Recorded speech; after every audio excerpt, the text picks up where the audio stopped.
Good morning po, Kongs.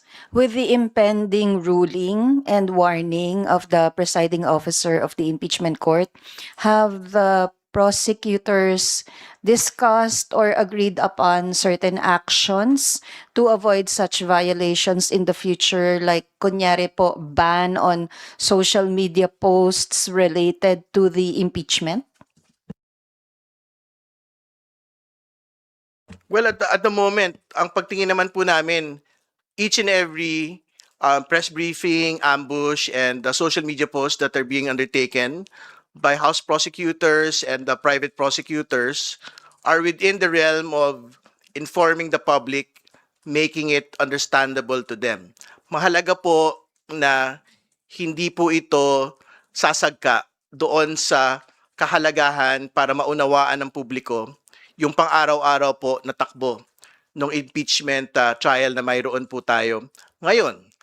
Very important din po for everyone, all the parties to take note na talaga pong valid yung binabanggit na nagiging very technical at nagiging very over judicialized yung pong ating proceedings, no? At it does not serve the interest of the public pagka po magkakaroon ng further restrictions on trying to explain to the public yung pong pagtakbo ng mga proceedings po na ito. Bawat piraso ng ebidensya, technical man ito, ay dapat na ipapaliwanag ng bawat partido, ng depensa, ng prosecution, kahit ng korte mismo sa atin pong taong bayan. So, I think, irrespective of what the Senate Impeachment Court will uh, issue on Monday or the next week, that principle should still be upheld, no? Yung overarching importance of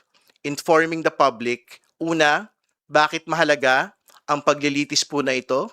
Pangalawa, bakit mahalaga ang mga bawat piraso ng mga ebidensya na ito? Yung bisa o hindi o kawalan ng bisa nito pong mga ebidensyang ito dapat na ipapaliwanag ng husto ng lahat ng partido, ng prosekusyon, ng depensa, at kahit ng korte po mismo. So, I think we will just wait, no, for what the presiding officer will issue on Monday. But as far as we are concerned, I think we had maintained yung pong pagtalima doon po sa mga limits that is imposed by the rules, the current rules of the Senate Impeachment Court. Dadagdag po ko yung sinabi ni Congressman Terry. Ito pong impeachment trial na to, this is the first impeachment trial that is being conducted at the age of social media.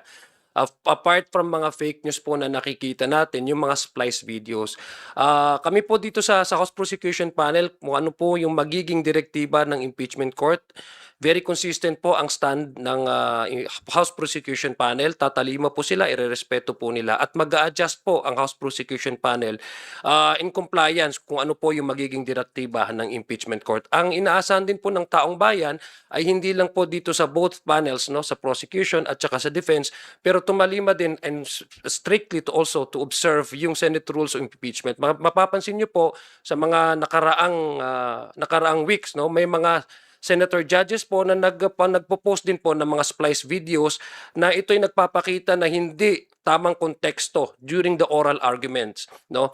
Kung inanais po natin na maawasan po natin yung ma-violate yung sub judice rule, ay sana hindi lang po ito ma-impose lang po sa isang particular na panel tulad po sa prosecution or sa depensa, pero sana rin po ay matalima strictly ang ating mga quiz sitting senators na hindi mag-avoid din po sila. So any uploading or any content on social media that would also violate sub judice rule. So mapapansin po natin yung ganong klaseng sistema, sana maging universal yung application at tatalima po ang buong korte, not just the prosecution panel, the defense, but as well as our Senate sitting senator judges. Well, unang-una, no, yung pinagkaiba kasi ng impeachment sa regular court, ang impeachment kasi, this is imbued with public interest. Bakit po namin sinabing public interest? Dahil unang-una, ito pong nasasakdal o yung subject po ng impeachment ay public official na hinalal ng taong bayan. Kaya siguro nararapat lamang na ang taong bayan ay maunawaan kung ano talaga yung nangyayari sa loob ng impeachment proceedings, kung bakit kinasuhan, kung ano ang mga grounds, kung ano ang mga ebidensya na nilalatag ng magkabilang partido, ng prosecution at ng depensa. At hayaan natin yung taong bayan ang mag-assess. Kung tayo ay bagamat nire-respeto natin na talaga namang may limitasyon. In fact, kung makikita ninyo sa maraming pagkakataon, may mga interviews na halos hindi rin namin masagot yung mga tanong, hindi dahil sa ayaw namin sagutin, bagkus nakatali kami dito sa Senate rules na huwag kami magdi-discuss ng merito ng kaso. Pero kasi sana bigyan natin ng konting flexibility, ng luwag, dahil ito nga ay impeachment case kung saan ang tinitignan dito at sinasakdal ay tinitignan yung fitness niya na magsilbi sa taong bayan. Kaya kung hindi naman namin maipapaliwanag, lalong-lalo na po kami na nasa prosecution, kasi kami ang nakakakita ng kabuuan ng presentasyon ng ebidensya. Kung hindi naman namin ito maipapaliwanag ng maayos sa ating mga kababayan, ay baka hindi rin nila maunawaan kung ano po talaga ang nangyayari sa loob po ng impeachment court. Pero siyempre, kami naman po ay rerespetuhin namin kung ano ang magiging hatol o kung ano magiging desisyon ng ating mga senator judges. Basta't kami dito, gagawin lamang namin kung ano ang aming trabaho at kung ano sa tingin namin ang nararapat. Siguro as a final point, tingin ko po malinaw naman yung red lines eh. Doon po sa informing the public objective ng lahat po ng partido, no? Ang red line naman po dito, ilang mga bagay lang. Fake news, misinformation, disinformation.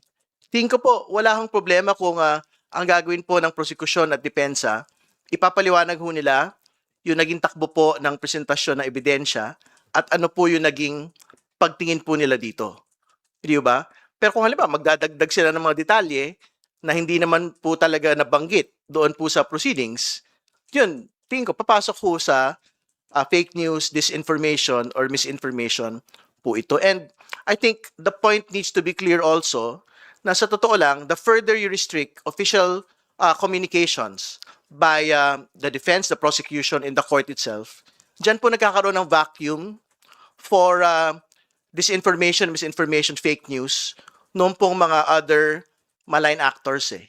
Hindi ba? So let us not kid ourselves na this is just about the parties and the court, no? Kasi ang totoo, because this is a sui generis proceeding, talaga po nga meron pong mga interest, no? Yung po nga iba't ibang mga panig, no? Hindi ko sinasabing para sa prosecution o para sa depensa, para guluhin yung po nga takbo ng presentasyon ng ebidensya na hindi ho nakadikit sa katotohanan. So, I think when the Senate Impeachment Court lays out particular guidelines on public information objectives, dapat makita po nila ito. That the further we restrict official communications by the parties and the court, a vacuum will be created, and that is when malign actors might be able to fill it. And I don't think it serves any further interest, whether the parties or the public interest itself. Nabanggit po ninyo yung spliced videos plus yung pronouncement po ni VP Duterte na merong bending of the law in the trial. Ito pong dalawang ito, i-raise nyo po ba before the court during the trial? Walang konteksto naman kung babalikan po natin, ang naging konteksto po nung last week na hearing ay yung post po ng aming private prosecutor, no?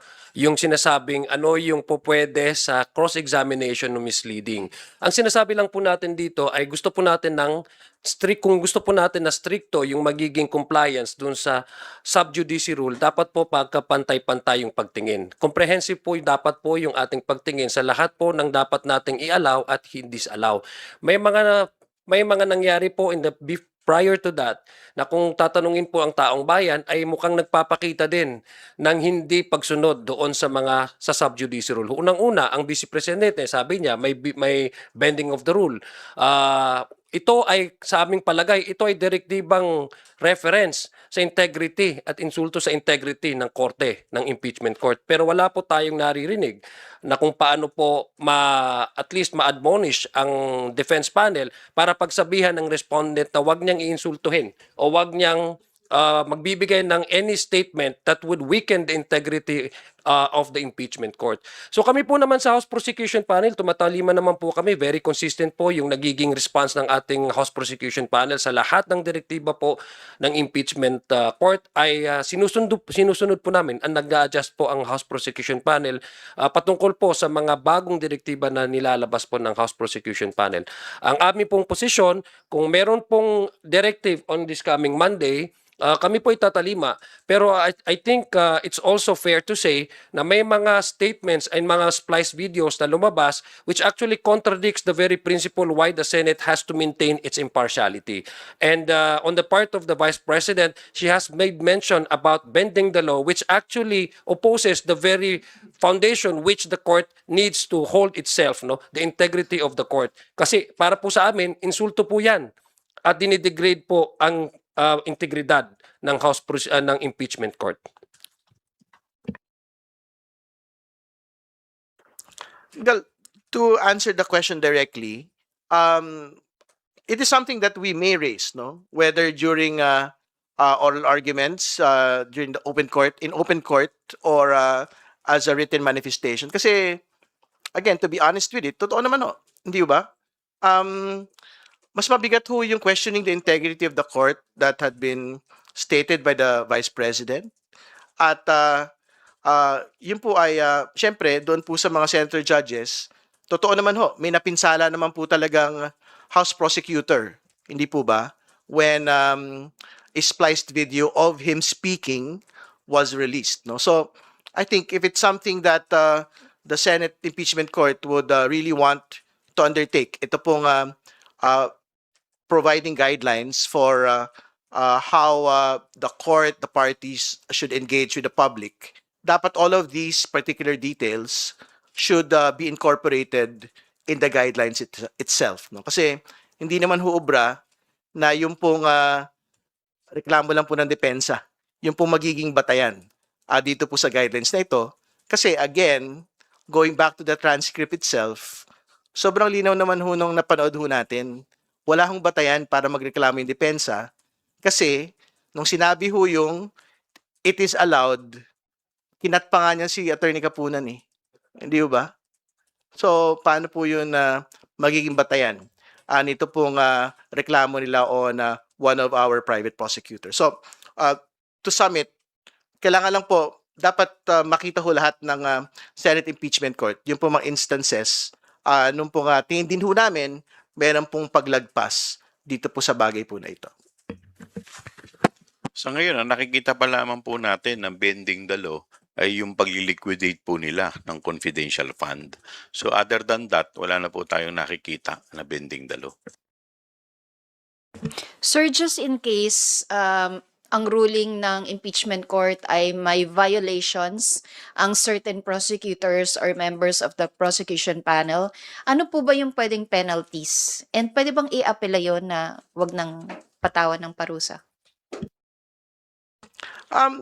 Syempre, we would opt to wait for what the presiding officer will state. No? Pero tingin ko hindi naman ho pwede magbigay ng penalty there and then kung hindi naman ho informed yung mga tao. Syempre, due process concerns pa rin naman po yung pinag-uusapan po natin dito. So, a right to respond on whatever supposed violation should still be given to concerned parties. But I think ang mas ilalabas po talaga ng atin pong Senate Impeachment Court on Monday would be yung pong general or specific guidelines for the public engagement of all the parties dito po sa proceedings po natin.